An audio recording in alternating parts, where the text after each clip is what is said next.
নমস্কার। আজকে sources classes থেকে তোমাদের জন্য একটা এমন ভিডিও এনেছি ফুড এসআই এর ব্যাপারে, যেখানে তোমাদের সমস্যাগুলো নিয়ে কীরকমভাবে এগোতে হবে এবং তার সমাধানগুলো নিয়েও আলোচনা করব। শুধুমাত্র হয়তো সরকার বা পুলিশকে গালিগালাজ করার জন্য এই ভিডিও নয়, বা চুপচাপ সহ্য করে নেওয়ার জন্য এই ভিডিওটা নয়। কীরমভাবে এগোতে হবে, আন্দোলন যদি করবো তাহলে কীরমভাবে, যদি সই সংগ্রহ করতে হয় তাহলে সেটা কীরমভাবে, পরবর্তী পদক্ষেপে কীরমভাবে আমরা যাব, সেই সব কিছুর উত্তর এই ভিডিওতে পাবে। আমাদের সাথে আমরা এক্সপার্টকে ডাকতেই পারতাম, আর প্রত্যেকবার আমি তাই করি। এবারে আমি এমন কিছু আমার ছাত্রছাত্রীদেরকে এনেছি আজকে আমার অফিসে, যে তিনজন এই পরীক্ষাটা দিয়েছে, তারা কী কী অবস্থা ফেস করেছে এক্স্যাক্টলি সেইগুলো নিয়ে তারা তাদের মতামতটা দেবে। এবং তারা প্রথমবার পরীক্ষা দিচ্ছে এমন নয়, এর আগে এবং রেসপন্সিবল জায়গাতে প্রত্যেক কোথাও না কোথাও সরকারি চাকরি ছাড়া প্রাইভেট জায়গাতে চাকরি করছেন, এবং তারপরেও তাদের একটা স্বপ্ন রয়েছে, তাই জন্য তারা চেষ্টাটা করছে। তো সেই চেষ্টার মানদণ্ডে তাদের এই মুহূর্তে কীরকমভাবে ডিপ্রাইভ ফিল হচ্ছে, বা তারা পরবর্তী সময়টাতে ঠিক কীরকমভাবে করবেন, তারা সরকারের উপর আস্থা রাখতে পারছেন কি না, সেই নিয়ে আজকের এই ছোট্ট ভিডিওটা। তোমরা ভিডিও চলাকালীন আমাদের সঙ্গে প্রশ্নোত্তর আসতে পারো এবং তোমাদের স্টোরিটাও আমাদের জানাতে পারো। আমি আমার সীমিত ক্ষমতার মাধ্যমে তোমাদের স্টোরিটাকেও সরকারের কাছে পৌঁছে দেওয়ার সমস্ত চেষ্টা করব। প্রথমেই নামগুলো জেনে নিই। তোমার নাম বলো। সুপ্রতিম চ্যাটার্জি। তোমার? সম্পূর্ণ সেনগুপ্ত। ইন্দ্রনীল ঘোষ। আচ্ছা, সুপ্রতিম, এই মুহূর্তে আমি তোমার ব্যাপারে যতটা জানি, তুমি কমার্স নিয়ে পড়ছিলে এবং একটা লং সময় ধরে প্রস্তুতি এবং একটা ভালো চাকরি করতে করতে তোমার মনে হয়েছে যে এই পরীক্ষাটার জন্য এগোনো উচিত, এবং এই অনেকদিন পরে মনে একটা পরীক্ষা তুমি দিয়েছো, ফুড এসআই পরীক্ষাটা। তো পরীক্ষার দিনের এই পরীক্ষা নেওয়ার পদ্ধতি কি, তোমার নেওয়ার পদ্ধতি নিয়ে কোনো প্রশ্ন বা কোনো গ্রিভান্সেস আছে তোমার মধ্যে? হ্যাঁ, প্রথমত এই পরীক্ষাটা আফটার 2019, 4 বছর পর এই পরীক্ষাটা কন্ডাক্ট করা হচ্ছে পিএসসি থেকে। সেখানে অ্যারেঞ্জমেন্ট নিয়ে একটু সমস্যা যেরকম হয়েছে, এরকম বিলঙ্গিংস যদি রাখতে হয় সেখানে কোনো সিকিউরিটি নেই। যারা ওখানে ব্যাগ রাখছেন তারা ভ্যালুয়েবলস, তাদের জিনিস অনেক কিছু ওখানে থাকছে, সেটা নিয়ে কোনো প্রোটেকশন নেই। ঠিকমতো চেকিং, কারা ফোন নিয়ে ঢুকছে কারা ঢুকছে না, কেউ কোনো পিস অফ পেপার নিয়ে ঢুকছে, সেগুলো ঠিকমতো চেক করা হচ্ছে না। পুলিশ বা আলাদা করে প্রত্যেকে সার্চিং এর কোনো ব্যবস্থা নেই? পুলিশরা সার্চ কোনো কিছু করেনি। আমার ইনস্টিটিউটে যেখানে আমি পরীক্ষা দিয়েছি অ্যাটলিস্ট, ওখানকার স্টাফেরাই চেকিং করছিলেন, আই কার্ড দেখে মিলিয়ে ওনারাই ক্যান্ডিডেটদের ঢোকাচ্ছিলেন। তো এরপর আমার মনে হয় যে আরেকটু থেকেও অনেকটাই বেশি হয়তো চেকিংয়ের মাধ্যমটা করা উচিত, যেরকম আমরা এসএসসি বা সেন্ট্রাল যে কোনো পরীক্ষায় দেখতে পারি। সেই পদ্ধতিগুলো আমার মনে হয় এবার আমাদের স্টেট গভর্নমেন্টের এক্সামেও সেগুলোকে অ্যাডপ্ট করা উচিত। তোমার কি মনে হয়? তো আমি এটা ফার্স্ট এক্সাম দিলাম গভর্নমেন্টের। তো যখন আমি তো চেকিংয়ের ব্যাপারটা একদমই ঠিক বলেছে, যে চেকিং ঠিকমতো হচ্ছে না। কে প্রশ্নপত্র, যে ফোন নিয়ে কে ইউজ করছে, কে ভেতরে নিয়ে ঢুকে পড়ছে, বা অনেকে এরকমও দেখেছি যে এমন একটা ফাইল ইউজ করছে যে ফাইলের ভেতরে কি আছে সেটাও দেখা যাচ্ছে না, এমন কিছু ট্রান্সপারেন্ট ফাইল তারা ইউজ করছে না। তো সেটাতে প্রবলেম হচ্ছে। আর সেই ফাইলটা নিয়ে ঢুকতে দিচ্ছে পরীক্ষা হলে? হ্যাঁ, সেটা ফাইল নিয়ে ঢুকতে দিচ্ছে, কোনো রকমই বোর্ডও অ্যালাউড? এক্স্যাক্টলি, বোর্ডও অ্যালাউ করছে। তো আর সব থেকে বড় কথা হচ্ছে, আমি ফার্স্ট টাইম যখন আমি পরীক্ষা দিয়েছি, এবং আমার যে রুমে পড়েছিল, তো উনি এসেই জিজ্ঞেস করলেন প্রথমে, যে আমার গার্ড করেছিলেন, যে তোমরা এখানে কারা কারা ফার্স্ট টাইম এক্সাম দিচ্ছো। তো মোস্ট অফ দ্য যে স্টুডেন্টস ছিল তারা প্রত্যেকেই ফার্স্ট টাইম এক্সাম দিচ্ছেন, বাট ওএমআর শিটের সম্বন্ধে আমাদের ফার্স্ট টাইম সেরকম কোনো আইডিয়া নেই। তো আমরা চেয়েছিলাম উনি একটু ভালোভাবে যাতে গাইড করে দেন আমাদেরকে। তো সেরকম গাইডেন্স ওনার তরফ থেকে আমরা কিছুই পাইনি। যতবারই আমরা জিজ্ঞেস করেছি উনি ততবারই বিরক্তি প্রকাশ করেছেন। তো আমরা নিজেদের মতো করে যতটা পেরেছি করেছি, তাও ওনাকে বারবার জিজ্ঞেস করার পরে বিরক্তি নিয়েই উনি 1-2বার হয়তো বুঝিয়েছেন, বাট সেটা আমার মনে হয় না যথাযথ ঠিকঠাক। আর তোমার মনে হয় যে উনি নিজেও যে খুব একটা ট্রেন্ড এরকমও মনে হয়? একদমই না, উনি নিজে যদি ট্রেন হতেন তাহলে তো আমাদেরকেও ভালোভাবে বোঝাতেন। মানে এমন পরীক্ষা নেওয়া হচ্ছে, পরীক্ষা নেওয়ানো যাদের দিয়ে হচ্ছে বা যারা এই কন্ডাক্ট করছে, তাদেরকে জাস্ট মানে তাকে দেখে তিনি স্কুলের স্টাফ বলে মনে হলো, নাকি ওই নর্মাল যেগুলো স্কুলে খাতাপত্র দেওয়ার জন্য বা সই করানোর জন্য আছে সেরকম স্টাফ মনে? একদম নর্মাল খাতাপত্র দিচ্ছে, কারণ একটা গেটআপে বোঝা যায় যে তিনি আসলে মানে এত বড় ইম্পর্টেন্ট একটা পরীক্ষা কন্ডাক্ট করানোর জন্য প্রপার কোনো স্টাফ নেই, যে কোনো একজনকে ধরে বসে করানো। একদম। আচ্ছা, তোমার কি অভিজ্ঞতা? আমি কয়েকটা পয়েন্ট নিয়ে এখানে বলবো যেটা আমার ঠিক লাগেনি।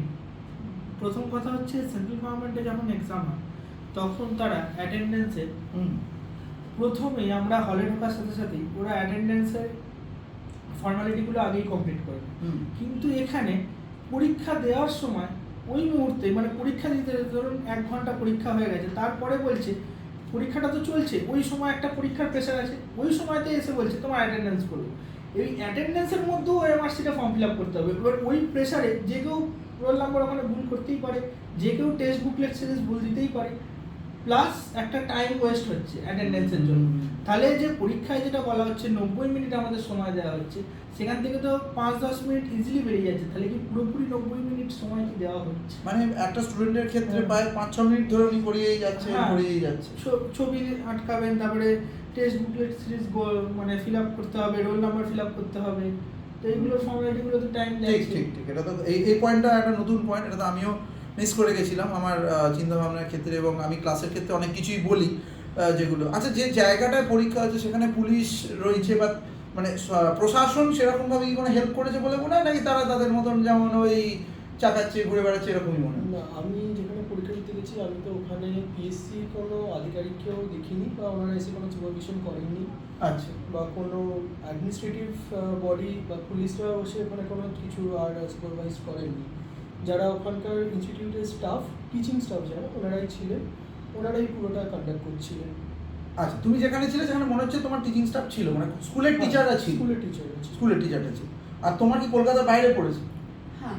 হ্যাঁ, তার মানে এটা অনেকের ক্ষেত্রেই দেখা যাচ্ছে কলকাতার বাইরে যাদেরই পড়েছে তো তাদের ভাগ্য বিশাল রকমের খারাপ। কলকাতার মধ্যে পড়লেও তাও মোটামুটি একটু ভদ্রস্থ ব্যবস্থা দেখা গেছে, কিন্তু কলকাতার বাইরে পড়লে যে কি ভয়ঙ্কর অবস্থা সেটা তোমরাও যারা প্রত্যক্ষ আর পরোক্ষভাবে ফেস করেছো তারা জানো। আর ধরো বিভিন্ন জায়গাতে আমরা এমন দেখেছি যে একটা শিফট শেষ হয়ে যাওয়ার পরে আরেকটা শিফটিংয়ের যে শুরু হচ্ছে এবং সেই শিফটিংয়ের লোকেদেরকে সরানো, এই ব্যাপারটি খুব সাজুজ্যের সঙ্গে হয়েছে, নাকি যা হোক করে হচ্ছে গন্ডগোল হচ্ছে, মানে নিজের একটা ভয় নাকি একটা ক্যাওস একটা ক্যারাবার সিচুয়েশন দেখতে পেয়েছি? আমরা যখন বেরোই সেকেন্ড শিফট থার্ড শিফট থেকেই ঢুকতে আরম্ভ করেছি। মানে ফর্মালিটির ব্যাপারটা আমি এখানে অতটা পাইনি যতটা সেন্ট্রাল গভর্নমেন্টের যে সমস্ত কম্পিটিটিভ এক্সামগুলো কন্ডাক্ট করে ওরা, সেখানে যেটা দেখতে পাই। এখানে ঠিক হ্যাপাজার্টলি মানে আমরাও বেরোচ্ছি, ওরাও ঢুকছে। দ্বিতীয় কথা সুপ্রতিম যেটা বললো যে ব্যাগ রাখা নিয়ে যে প্রশ্নটা, তো ওই থার্ড শিফটের যারা ক্যান্ডিডেট ঢুকছে আর সেকেন্ড শিফটের যারা ক্যান্ডিডেট পরীক্ষা দিয়ে বেরোচ্ছে, ওখানেও ব্যাগ রাখা নিয়ে একটা মানে হ্যাপাজার্টলি সিস্টেম চলছে। তো পরীক্ষাটা নিয়ে মনে হয় না আমার স্বচ্ছতা নিয়ে একটা প্রশ্ন থেকেই যাচ্ছে। এবার আমরা অনেক জায়গাতেই শুনেছি যে পরীক্ষার সময়টা যে এলাকার মধ্যেও পুলিশ কিন্তু এটাকে কন্ট্রোল চাইলেই করতে পারতেন বলে মনে হয়। যে সমস্ত দোকানিরাই বলছে আমরা রাখবো, কেউ 20 টাকা, 30 টাকা, 70 টাকা, 100 টাকা পর্যন্ত চাইছেন এবং ব্যাগ রাখা হচ্ছে। যেমন ধরে নেওয়া যায় কোথাও পার্কিংয়ের ব্যবস্থা নেই, সেখানে যদি লোকে বলা হয় দাদা আমরা পার্কিং করবো, পুলিশ হয়তো বলে এটা পার্কিং চার্জ নেই। আমার সঙ্গে ব্যক্তিগতভাবে এরকম হয়েছিল এবং আমি সেখানে আমার স্কুটি যখন পার্কিং করি সেখানে উনি এরা বললেন 50 টাকা তো লাগবেই, আমি সেখানে পার্কিং দিই, সেটা নিয়ে একটা ক্যাওস তৈরি হলো। পরীক্ষা দিলে তো এমনি স্টুডেন্ট ঝগড়া করতে চায় না, তার এরকম ফোন রয়েছে, ব্যাগ রয়েছে, তো এইগুলো নিয়ে কোনো ব্যবস্থায় সাধারণত স্কুল নেয়। এবার তারপর অনেকেই বলতে পারে যে এটা স্যার হয় না, সে কেন ফোন নিয়ে যাবে, মানলাম। কিন্তু এই পুরো পরীক্ষাটার এই এত লম্বা সময়ের প্রস্তুতি, সেগুলো নিয়ে কার কীরকম কতটা স্ট্রাগল ছিল এবং এই লিক হয়ে যাওয়ার পরে তাদের কীরকম মানসিক অবস্থা হয়েছে সেটাতে একটু বলবো। তুমি বলো, তোমার কি মনে হচ্ছে যে তুমি কি আর বিশ্বাস রেখে এগোতে পারবে, নাকি তোমার মনে হচ্ছে সরকারি চাকরিতে এই হতে থাকবে, স্টেটে আর কিছু করে লাভ নেই, সেন্ট্রালের দিকেই এগোয়, এরকম কিছু কি মনে হচ্ছে, নাকি মনে হচ্ছে যে ঠিক আছে এটার জন্যই হয়েছে, পরের পরীক্ষাগুলো হয়তো নাও হতে পারে? স্যার, এই পরীক্ষাটা যেরকম কন্ডাক্ট করা হলো বা যেরকম স্বচ্ছতার বিষয়ে একটা কোয়েশ্চেন মার্ক পড়ে গেছে, আমার মনে তো হচ্ছে না যে এরপরে যে কটা পরীক্ষা পিএসসি কন্ডাক্ট করবে, যেমন মিসলেনিয়াস বা ক্লার্কশিপ, সেখানেও এতটা স্বচ্ছতা আমরা এক্সপেক্ট করতে পারি। যদি এত লাখ ক্যান্ডিডেটই যদি পরীক্ষাতে অ্যাপ্লাই করে, তাহলে আবারও সেই শিফটের একটা প্রবলেম হবে, একসাথে অ্যালটমেন্ট এত করা যাবে না। তো শিফটের প্রশ্ন চলেই আসবে, আর শিফটের প্রশ্ন বারবার আসলে এইরকমই আমরা হয়তো দেখতে পাবো, যদি সেরকমভাবে পিএসসি নিজে থেকে খুব কড়া কোনো স্টেপ যদি না নেন, যাতে এই পরীক্ষা পেপার লিক হওয়া বা অন্য কোনো রকমের চিটিং কেসেস যদি ধরা না পড়ে। আচ্ছা, এই যে ধরো তোমার কি মনে হয়, এই যে পরীক্ষা সবাই বলছে নর্মালাইজেশন, মানে হচ্ছে যাদের শক্ত পরীক্ষা পেপারটা যে পার্টটা শক্ত এসছে সেটা হবে, আর যে পার্টটা সোজা আছে সেখানে একটু বাড়িয়ে দেওয়া হবে। তো তোমার কি এই পুরো পদ্ধতি নর্মালাইজেশন হবে, এই ব্যাপার স্যাপার হওয়ার পরেই নর্মালাইজেশনটার উপরেও কি তোমার কোনো মানসিক বিশ্বাস রয়েছে, নাকি সেটা ভেঙে পড়েছে?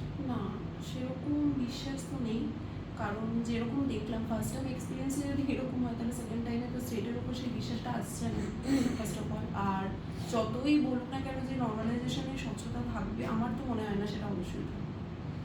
এক্ষেত্রে স্যার আমি একটা কথা বলতে বলো, চাই, বলো। 2019-এর যে ক্লার্কশিপের পরীক্ষাটা হয়েছিল, মোস্ট প্রবলি যদি ইয়ারটা যদি নাম ভুল করে থাকি, ওখানে দুটো শিফটের পরীক্ষা হয়েছিল।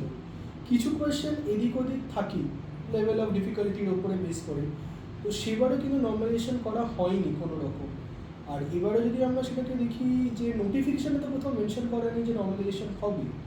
এবার কী ভিত্তিতে যদি এইরকম পেপার ডিসক্রিপেন্সির ওপরে যদি ডিফিকাল্টি লেভেলে যদি নর্মালাইজেশন হয়, কোন পদ্ধতিটা ওরা অ্যাডপ্ট করবে, সেন্টারে আমরা দেখি ব্যাংক বা এসএসসি যে পদ্ধতিটা নেয় সেটাই কি করবে, না ওনারা কোনো নিজেদের পদ্ধতি বার করে সেখানে দিকে নর্মালাইজেশন করবেন, এটা একটা বড় কোয়েশ্চেন। মানে আমরা এখানে স্টুডেন্টের মধ্যে বুঝতে পেরেছি, মানে আমরা এখানটায় পৌঁছতে চাইছি, আমি যেখানে পৌঁছতে চাইছি পুরো ব্যাপারটা নিয়ে, যে ধরো আমরা তো প্রস্তুতি নিই, মানে আচ্ছা তুমি তো টিউশন পড়াও আমি জানি, তো এই টিউশন পড়ানো বা এই সমস্ত কিছু কি তোমার প্রস্তুতির ওপরে কোনো এফেক্ট ফেলেছে, না সেটা তোমার জন্য তুমি কিছু স্যাক্রিফাইসও করেছো এই ফুডেসে পরীক্ষা দেওয়ার জন্য? আমি এই পরীক্ষাটা দেওয়ার জন্য অনেক আশাবাদী ছিলাম এবং পিএসসি অফিসের সামনেও গেছি যে এইখানে আমার কর্মস্থান হবে বা ইন্টারভিউ দেবো, তো অনেক স্বপ্ন ছিল। কিন্তু এবং এই স্বপ্নের জন্য আমি দুটো টিউশন ছেড়েও দিই পড়ানো, তিনটে টিউশন আমি বাদও দিয়েছিলাম। তো যাই হোক, কিন্তু মানে সেগুলো তো আর তুমি হয়তো পাবেও না, মানে না, সেগুলো আর পাওয়া সম্ভব নয়, কারণ গার্জেনদের রিকোয়েস্ট করা আমার ঠিক স্বভাবে ভালো লাগে না। তো সেই জন্যই অনেক আশা করেছিলাম, কিন্তু মানে পিএসসির এই স্বচ্ছতা দেখে আমার সেই আশাটা বলতে পারেন 99% ভঙ্গই হয়েছে। এখন ভেবে উঠতে পারছি না যে এই রেজাল্ট কবে বেরোবে। আর সুপ্রতিম যেটা বললো যে শিফট ওয়াইজ নর্মালাইজেশন, কারণ কিছু আমাদের দুটো শিফট আগে যে পরীক্ষাটা হয়েছিল সেখানে ম্যাথসের কোশ্চেন শুনেছিলাম একদম ইজি করেছে, ক্যালকুলেটিভ পেপার না। এবার আমাদের শিফটে যে পেপারটা হয়েছিল সেটা কিন্তু তুলনামূলক হলেও কিছুটা মানে আপনার ক্যালকুলেটিভ পেপার দেওয়া হয়েছে। কোন শিফট ছিল? আমার থার্ড শিফট। এবার ফার্স্ট সেকেন্ড দিনের থার্ড শিফট মানে 6 শিফট বলে। হ্যাঁ, ফার্স্ট সেকেন্ড শিফটে নাকি সেটা বলা হয়েছিল একদম ইজি, ক্যালকুলেটিভ পেপার সেরকম খুব একটা ছিল না। তো এই জায়গায় ক্ষেত্রে কিন্তু সেন্ট্রাল গভর্নমেন্ট নর্মালাইজ করে, তো দেখা যাক পিএসসি এখানে স্বচ্ছতা রেখে নর্মালাইজ করে কি করে না, এটা নিয়ে তো আমি আপনাদের চ্যানেলের মাধ্যমেই পিএসসিকে একটা কোয়েশ্চেন ছুঁড়েই দিলাম বলতে পারেন।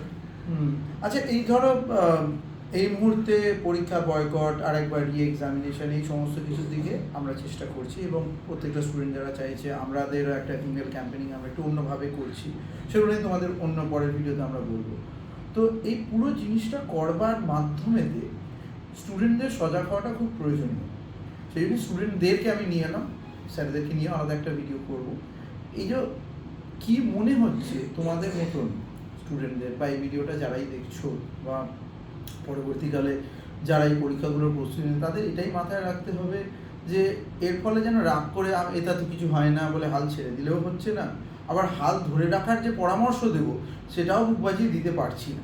কারণ সেক্ষেত্রেও আমাদেরকে এই 20 তারিখে অনেক জায়গায় আন্দোলন করার কথা কেউ বলছে, কেউ 21 তারিখে, কেউ 22-এ, নিজের মতন করে পরপর হয়। কিন্তু আমরা বারবারই দেখেছি যে হাজারো স্কুলের শিক্ষকেরা চাকরি পেয়েছেন, যোগ্যতার ভিত্তি না থাকা সত্ত্বেও অনেক মানুষেরা রাস্তায় অনশন করেছেন। এবং সাধারণত খবরের কাগজ কী করে, ওই প্রথমে 2-3 দিন খুব যায়, সেগুলো একটু কভার টভার করে, তাদের একটু রেটিংটা বেড়ে যায়, টিআরপিটা বাড়ে, তারপর কিছুক্ষণ পরে তারা আবার নতুন খবর খুঁজতে থাকে। তো কী হয় যে ওই আন্দোলনটা চলছেই, কিন্তু সেই আন্দোলনটার সেভাবে তত পাওয়ার পায় না। আবার ধরো 100 দিন পূর্তি হলো যখন সেই আন্দোলনে, মানে রাস্তায় টিচারেরা বসে রয়েছে, একটা রিসেন্টলি আন্দোলন তোমরা নিশ্চয়ই দেখেছো, রাস্তায় টিচাররা বসে, এবার 100 দিন যেদিন পূর্ণ হলো সেদিন আবার গাওয়া হলো, সেদিন দেখা গেলো ও আচ্ছা 100 দিন ছি কী করা যায়। তো এইরকমভাবে কিন্তু ওই লোকের আন্দোলন দেখে আমরা কিন্তু নিজেদের কষ্ট, আজ তোমরা পরীক্ষাটা দিয়েছো, তোমরা দেখেছো, তোমরা মানে আমি নিজে অনেক সময় এমন হতো যখন আমরা পরীক্ষা দিতাম, মানে ইউজিসি নেট এই সব পরীক্ষাগুলো ছেড়ে দাও, মানে আমরা একটা সময় তো ভাবতাম যে একটু অন্য টাইপের পরীক্ষা, সেই পরীক্ষাগুলো আমরা একটা রেজাল্ট পাবো জানতাম যে রেজাল্টটা আসবে। তো এখন যে পরীক্ষা দিয়ে আদৌ রেজাল্ট আসবে কিনা সেটাই কিরম যেন মনে হয় যে আদৌ বেরোবে তো, নাকি আবার পরীক্ষা ক্যান্সেল হয়ে যাবে, আবার নতুন করে দিতে হবে। তো এই জায়গা থেকে নিজেকে বার করবার জন্য কারোর কাছে প্যারালাল প্ল্যান রয়েছে, কারোর কাছে প্যারালাল প্ল্যানটা নেই। ঠিক আছে, কেউ তুমি যেমন টিউশন করছো, তোমরা দুজন চাকরি করছো আলাদা করে, তুমি আবার দিল্লিতে যাওয়ার প্ল্যান করছো, এই সমস্ত কিছু স্টুডেন্টের মাথায় চলছে। তো ভোটের ঠিক আগেতেই হয়তো এরকমটা হওয়াটা উচিত নয়, বা ভোটের পরেও নয়, বা কোনোভাবেই এটা বাঞ্ছনীয় বা অভিপ্রেত তো একদমই নয়। তাহলে এটা থেকে বেরোনোর রাস্তা এক তো যেরকমভাবে আমরা এগোচ্ছি, যে আন্দোলন, যে শৈশবত্ব এবং পিএসসির কাছে যাওয়া, দেখো এই সমস্ত কিছু করা তো হবে, কিন্তু তার সাথে সাথে আমাদেরকে মনে রাখতে হবে যে পরবর্তী যে পরীক্ষাগুলো থাকবে, হয়তো আমি নিজে পার্সোনালি দেখেছি যে যেসব সেন্টারগুলোতে আমি নিজে গেছি, সেগুলো আমি বলতে পারি স্টুডেন্টদের অলরেডি হাল ছেড়ে দেওয়া একটা মনোভাব কিন্তু এসেছে। মানে যেমন ধরো একটা সেন্টারের একটা রুমেতে কতজন বসেছিল? আমি যে রুমে পরীক্ষা দিয়েছি বা আমি যে ইনস্টিটিউটে পরীক্ষা দিয়েছি সেখানে আমি মোটামুটি দেখেছি 50 to 60% অ্যাটেন্ডেন্স ছিল। আর দিস ইজ সারপ্রাইজিং যে এত ফর্ম ফিল আপ মানে হাফ সিট ফাঁকা, মানে ওই সাদা সাদা কাগজগুলো লাগানো রয়েছে, কিন্তু সেখানে কেউ নেই। তোমার ক্ষেত্রে কি জানতে? আমার ক্ষেত্রেও সেম, আমি যে বেঞ্চে বসেছিলাম সেই বেঞ্চে আরেকজন নেই, তারপরে দুটো বেঞ্চ ফাঁকা, তারপরে আবার একজন বসেছে। মানে মোটামুটি একটা রুমে আমি যে রুমে পড়েছিলাম 6 to 7 ছিল, তার বেশি ছিল না। আর পুরো রুমটা কত বেঞ্চ ছিল? মোটামুটি 10-12টা বেঞ্চ হবে। হ্যাঁ, তার বেশি হবে। তার মানে 12টা বেঞ্চ যদি হয় বা 10টা বেঞ্চ যদি হয়, তাহলে একটা বেঞ্চে দুজন করে, তাহলে 20টা বেঞ্চে 6 জন, মানে 1/3। তোমার তোমার রুমটা বল। হ্যাঁ, আমি যেটা বলতে চাই, মানে আমাদের ঘরে প্রায় 60% মতো সিট খালি ছিল। খালি ছিল? হ্যাঁ, খালি ছিল। কারণ আমার 3-4টে সামনের বেঞ্চও খালি, আর আশেপাশে আর হচ্ছে সাদা কাগজগুলো সব লাগা। হ্যাঁ হ্যাঁ হ্যাঁ, ক্যান্ডিডেটের রোল নাম্বার সব লেখা আছে, কিন্তু ক্যান্ডিডেট আছে। তার মানে 60, এখানে 70, আর তোমার ক্ষেত্রে মোটামুটি ধরো আর 50। তার মানে অ্যাভারেজে ধরতে গেলে 60% স্টুডেন্ট পরীক্ষা দিতে আসে। তার মানে অনেক ক্ষেত্রেই তারা আগের অভিজ্ঞতা থেকে হয়তো স্টেট গভর্নমেন্টের ওপরে বিভিন্নভাবে তাদের আস্থা অলরেডি হারিয়ে ফেলেছে, যেটা সমস্ত দিক দিয়েই দুঃখজনক। তো আমাদের এই সমস্তটুকুটাতে আমরা তোমাদের পাশে সবভাবেই রয়েছি, যেভাবে চাইছো। এবং আমি অলরেডি সমস্ত কোর্সেরই যেসব স্ট্রাকচারগুলো অনেক ফিজে চেঞ্জ করে দিয়েছি, বেশিরভাগ কোর্সে ফ্রিতে করাচ্ছি। এবং তোমার যদি কোনো রকম ফাইন্যান্সিয়াল অসুবিধা থাকে, you don't have to pay এবার। অ্যান্ড তোমার আমার গিরিশ পার্কের বাড়িতে এসে ডাইরেক্টলি পড়াশোনা করবারও সুযোগ রয়েছে, অনেকেই এই কাজটা করছে আমার ওপরের বাড়িতে। সবাইকে হয়তো এই ব্যবস্থাটা করে দিতে পারবো না, কিন্তু যতজনকে পারছি করছি, কারণ টাকা পয়সার অন্তরায়টা হয়তো তোমাদের মাঝখানে এসে না দাঁড়ানোই ভালো।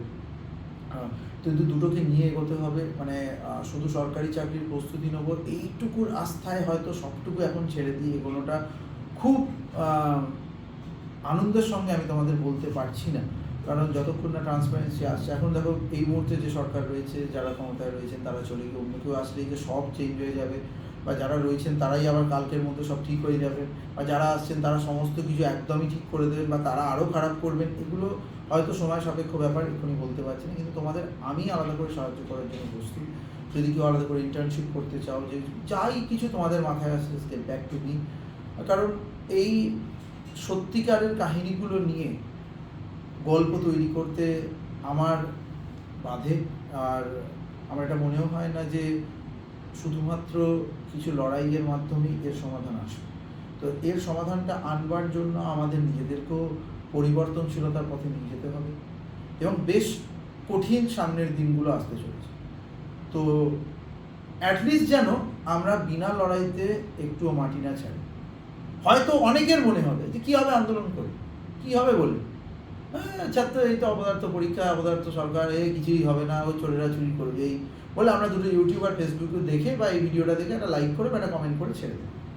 তো তাহলে কিন্তু সমস্যার সমাধানটা হবে না। তোমাদের অ্যাক্টিভলি লেগে থাকতে হবে, মানে পড়াশোনাতেও লেগে থাকতে হবে, তার সঙ্গে এই আন্দোলনমুখী ব্যাপারগুলোতেও বন্ধুর পাশে দাঁড়াতে হবে। হয়তো তুমি এই পরীক্ষাটা দাওই, তাহলেও তোমাকে দাঁড়াতে হবে।